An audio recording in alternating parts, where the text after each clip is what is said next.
ای نام تو بهترین سرآغاز، بی نام تو نامه کی کنم باز. ای یاد تو مونس روانم، جز نام تو نیست بر زبانم.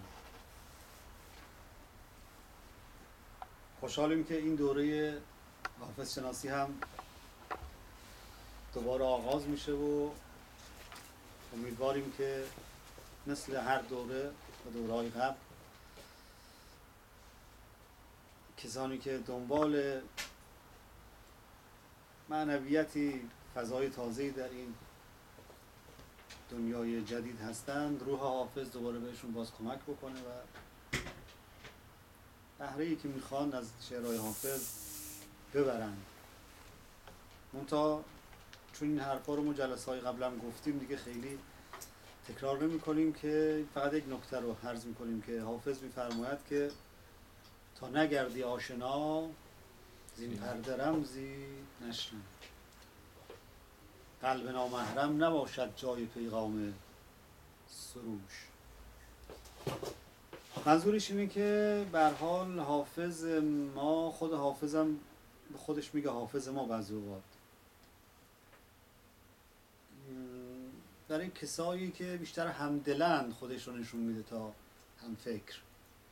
یعنی دیوان حافظ دیوان هم فکری و فکر نیست، بیشتر دل و عشق و محبته. که وقتی که قانون محبت اومد دیگه خیلی معامله و حساب و منطق و اینکه این کارو کرده اون کارو نکرده خیلی جواب نمیده و بیشتر اصلا وقتی که عشق میاد، وقتی که محبت میاد، اون قانون حسابگری مقداری خودش رو از دست میده. حافظ هم میگه ما دنیامون دنیای حسابگری نیستش که اینو میدم پس اینو میگیرم، بلکه برعکس بیشتر کسانی با دنیای ما آشنا میشن که آمدند که ببازن، نه اینکه چیزی ببرن.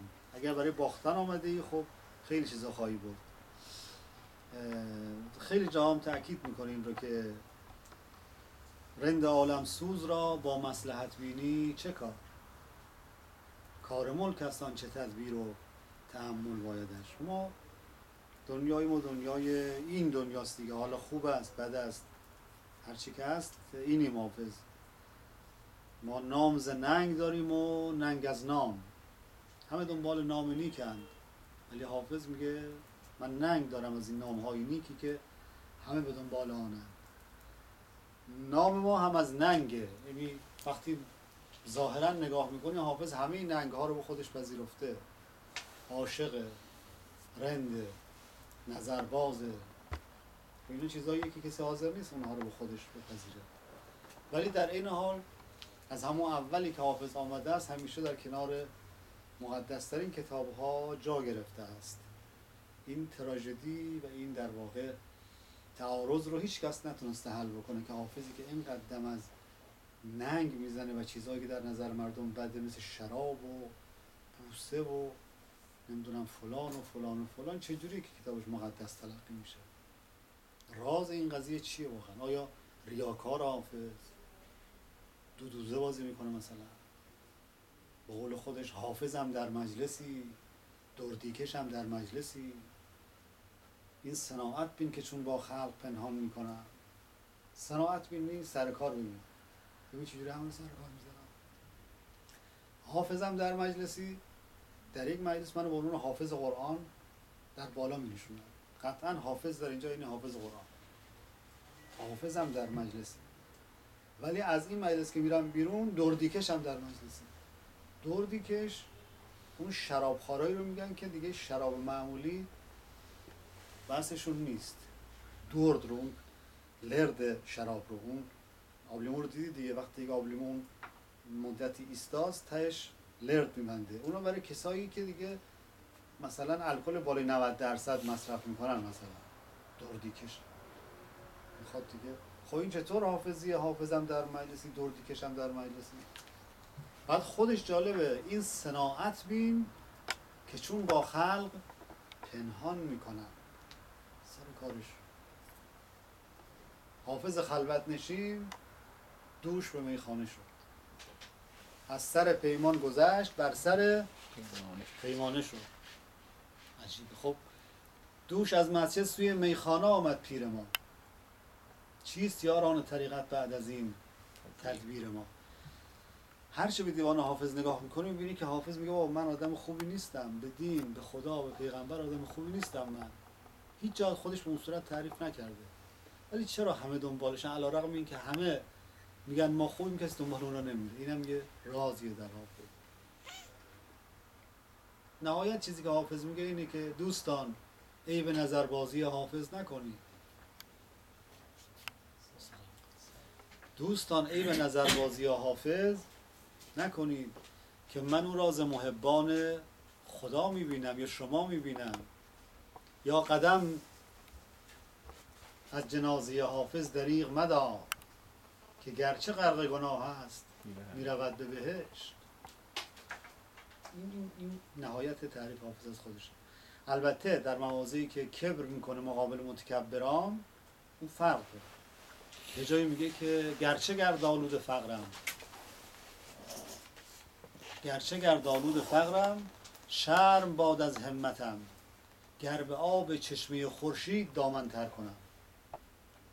شعر رو ببین، گرچه گردآلود فقرم، فقیرم. همین غزلی هم که میخونیم نشون میده که حافظ مال و اموال چندانی نداشت. گردآلود فقرم، شرم باد از همتم. حالا ببین به چی میگه، گر به آب چشمه خورشید دامن تر کنم. آب چشمه خورشید، از این پارادوکسی که اینجا آفریده، خورشید که آب نمیده، چشمه خورشید مظهر آتشه. آب چشمه خورشید یعنی چی؟ آب یعنی چیزی که محال اصلا. اگر اون چیز محال رو هم برای من بیارن باز هم فقرم رو ما آبروی فقر و قناعت نمیبریم. اینا رو زیاد میگه. حافظا در کنج فقر و خلوت شبهای تار، توبت بردد دعا و درس قرآن غم. خب این چه رازیه در حافظ که خودش دستاشو بالا میبره میگه بابا عاشق و رند و نظربازم و میگویم فاش، تا بدانی که به چندین هنر آراستن. ولی بازم هم فال میگیرن، زندگیشون رو تنظیم میکنن، در کنار قرآن میذارن این کتاب رو، بهش میگن حافظ آسمانی. اگر این اینه پس چرا اینقدر مقدس شده؟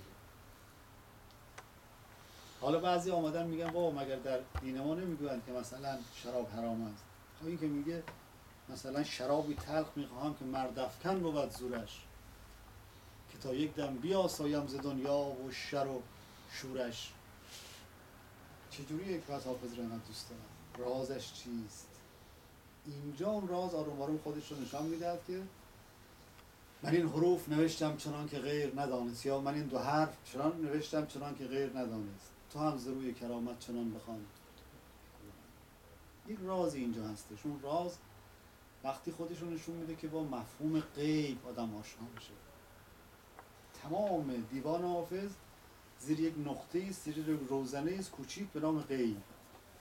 اگر با اون عالم آدم مقدار آشنا بشه، دیوان حافظ یک جهانی تازه بروش باز میکنه، جهانی که در قلمرو حس واقعا نیست.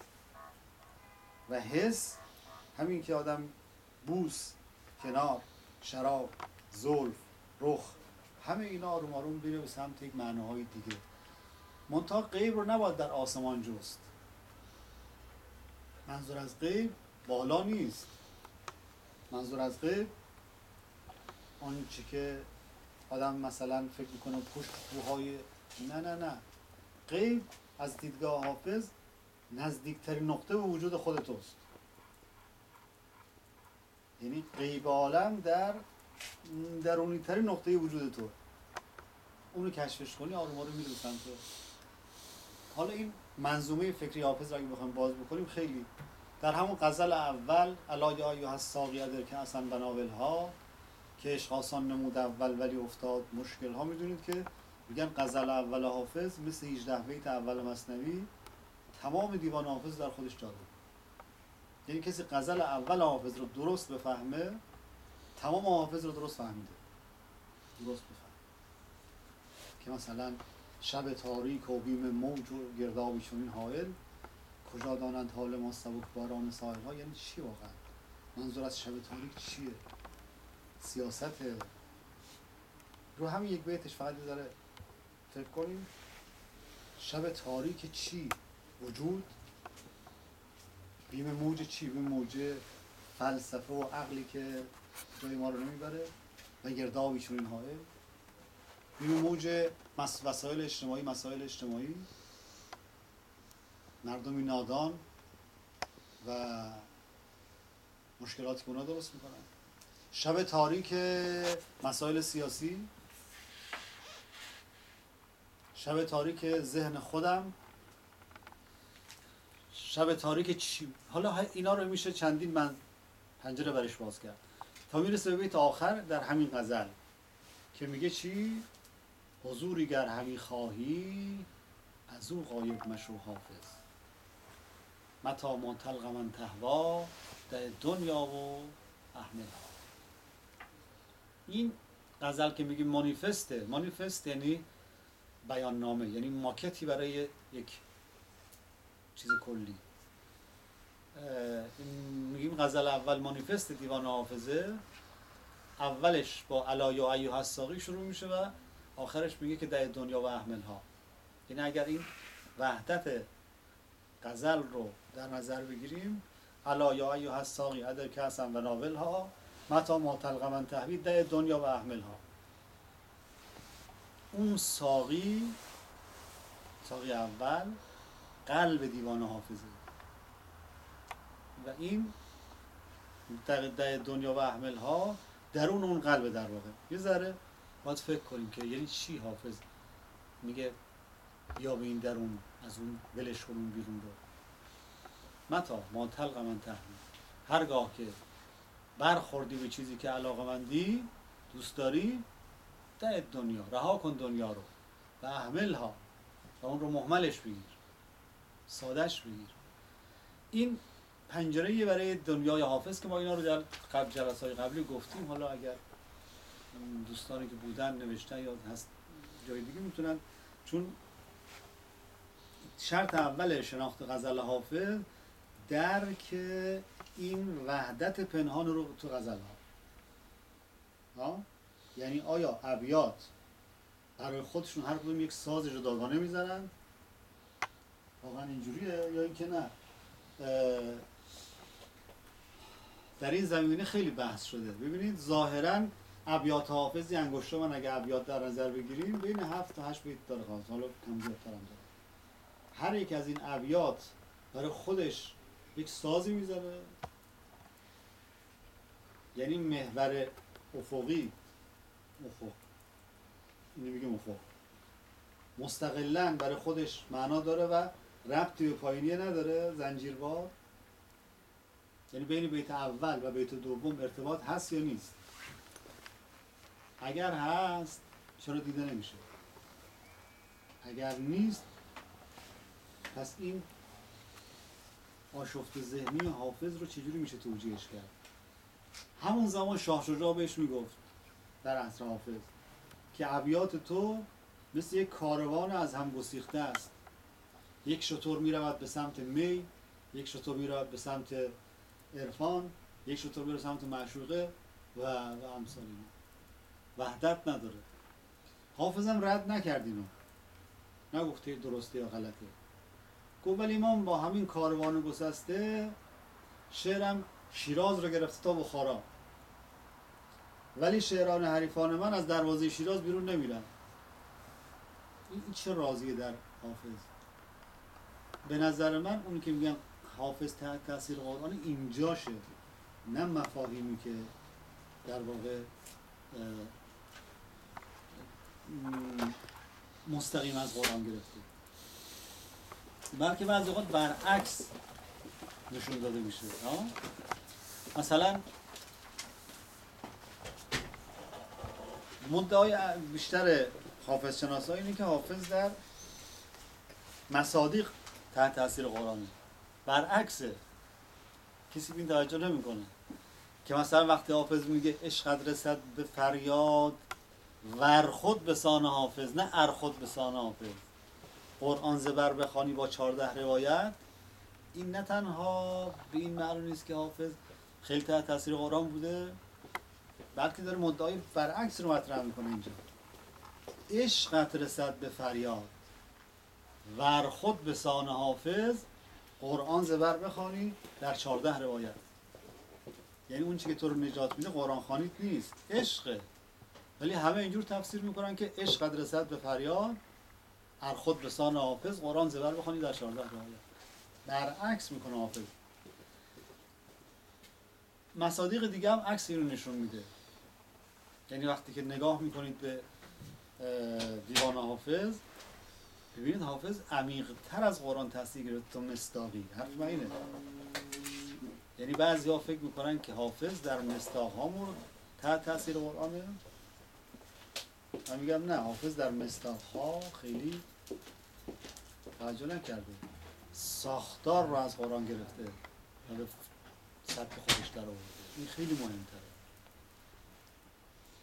یه نمونه دیگه میذارم که ببینید قرآن روحش بر چیه؟ روحش بر اینه که این دنیا فانی است. روح قرآنی انما الحیات الدنیا لهو و لعب و تفاخر و تکاثر. انما الحیات الدنیا، این زیاد در قرآن تکرار میشه. درست؟ در این شک نداره. یعنی اگر آمار بگیریم قرآن رو، 70% اینه که و ان الدار الاخرة لهی الحیوان. این دنیا دنیای مجازه و حقیقتی درش نیست. هر چی بیشتر ازش استفاده کنی تشنه تر میشی و رنجت بیشتر میشه. پس خوشبخت کسی که به اینجا دل نبنده، دلش رو به دار آخرت، این دار الاخرت لهی الحیوان. بسیار این تکرار میشه. خب این رو ما میخونیم به عنوان یک ریشه عمیق قرآنی. بعد حافظ رو میخونیم که من که امروزم بهشت نقد حاصل میشود، وعده فردای زاهد را چرا باور کنم. چجوری باید حلش کنیم؟ صریح تر از این میگه. حالا میگیم این مثلا میگه در نقد عیش کوش، در نقد عیش کوش که آدم بهشت، در نقد عیش کوش که چون آب خور نماند، آدم بهشت روضه دارالسلام را. این چجوری حلش کنیم اگر مصداقی بگیریم؟ بنابراین حافظ درک بسیار عمیق‌تری از قرآن داره تا مصداقی. درک مصداقی قرآن تو مثلا شاعر مثل فرض فرمایید که سعدی هست، یعنی مستقیم مطرح میکنه، زبان یک لایه است. در ناصر خسرو هست، میگه مثلا مرا از خانمان خیش راندند، ناصر خسرو میگه مرا از خانمان خیش راندند، گروهی از نماز خیش ساهون. کاملا معلومه که چی میگه. آره و صلات. ولی در حافظ این قضیه یه جوری پیچیده تر شده. همه اینا برمیگرده به درک این روزنه بسیار مهم، روزنه به نام غیب، که غیب در دیوان. اصلا چرا با حافظ میگن لسان الغیب؟ لسان الغیب تعارف نیست. خیلی ها جون کندن که لسان الغیب بشن، ولی هیچ کس در تاریخ ایران، در تاریخ ادبیات ایران عنوان لسان الغیب رو نتونست بگیره و هیچ دیوانی در تاریخ ادبیات فارسی نتونست کنار قرآن قرار بگیره با همه عظمتی که دارن. اینقدر دیوان‌های مذهبی نوشتن، علما نوشتن، جز همین کتابی که ظاهرا پر از شراب و بوسه و فلان و اینا است، ولی در کنار قرآن قرار میگیره. خیلی این جالبه.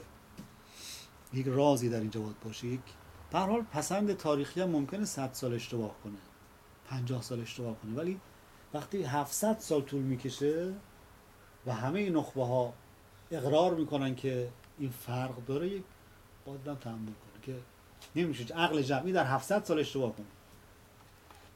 چون به هر حال این مسئله علمی نیست که مثلا مثل گزاره اطلمیوس که 1000 سال مردم فکر کردن زمین اصله و میچرخه. این یک چیز ذوقیه که با درون من سر و کار داره. و بقیه. ببینید مثلا نقل است که علامه طباطبایی که روحانی است، مفسر قرآن است، میگفته که وقتی حافظ رو میخونیم دو حالت به ما دست میده. یا باید گریه بکنیم، زار زار گریه بکنیم، یا بلند شیم برقصیم.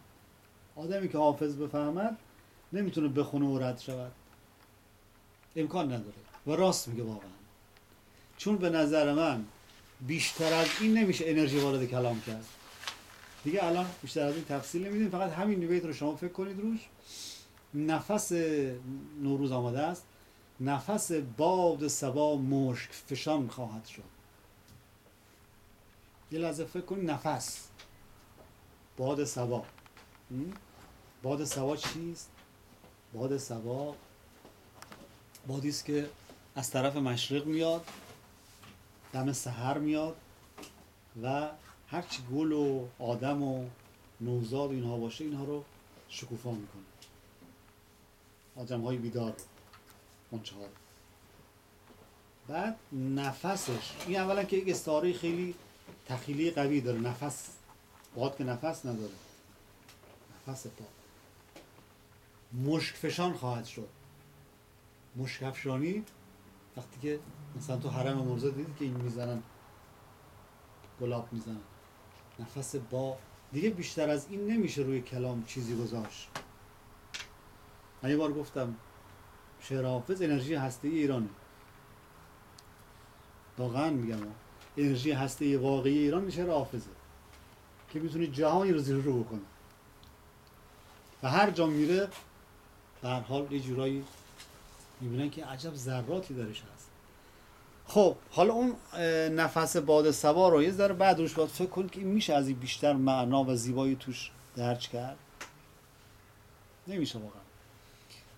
بعد حافظ میگه همه اینها رو وقتی میفهمیم که این روزنه به روی ما باز شود، روزنه ای که از بیرون نباید بهش نگاه میکنیم، برعکس همه پنجره ها که ما از بیرون نگاه میکنیم، روزنه عالم غیب پنجرهش رو به درون توه، با چشماتو ببندی تا ببینی.